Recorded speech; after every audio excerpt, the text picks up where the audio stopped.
మనిషి యొక్క భవిష్యత్తును ఒక శాస్త్రవేత్త లేదా ఒక గొప్ప వ్యక్తి ఎవరైనా సరే చెప్పగలడా, చెప్పే ప్రయత్నం చేయగలడా అన్న దాని గురించి ఆలోచిస్తే బైబిల్ గ్రంథం నుంచి ఒక మాట చూద్దామండి. అపోస్తల కార్యములు 1వ అధ్యాయము 7వ వచనము. కాలములను సమయములను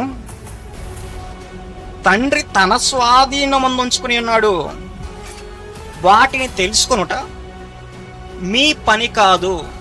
చాలండి. ఇక్కడ మీ పని కాదంటే శాస్త్రవేత్తలు వస్తారు, సాధారణ మనిషి కూడా వస్తాడు. ఎవరు అతిథులు కాదు. ఎందుకంటే ఇదంతా ఎవరి ఆధీనంలో ఉందంట. కాలం, సమయం, ఇదంతా భవిష్యత్తు అంతా ఎవరి ఆధీనంలో ఉంది? దేవుని ఆధీనంలో ఉందండి. అంతా ఎవరి ఆధీనం? దేవుని ఆధీనంలో ఉంది. దేవునికి తప్ప భవిష్యత్తు ఎవరికి తెలియదు. ఎవరి దగ్గరికి వెళ్ళి నువ్వు నా భవిష్యత్తు చెప్పు అంటే ఎవరు చెప్పలేరండి, ఎవరు చెప్పలేరు.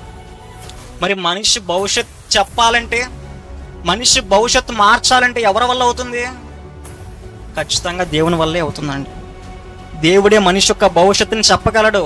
ఎందుకంటే కాలం, సమయం ఇవన్నీ ఎవరి ఆధీనంలో ఉండే? దేవుని ఆధీనంలో ఉన్నాయి.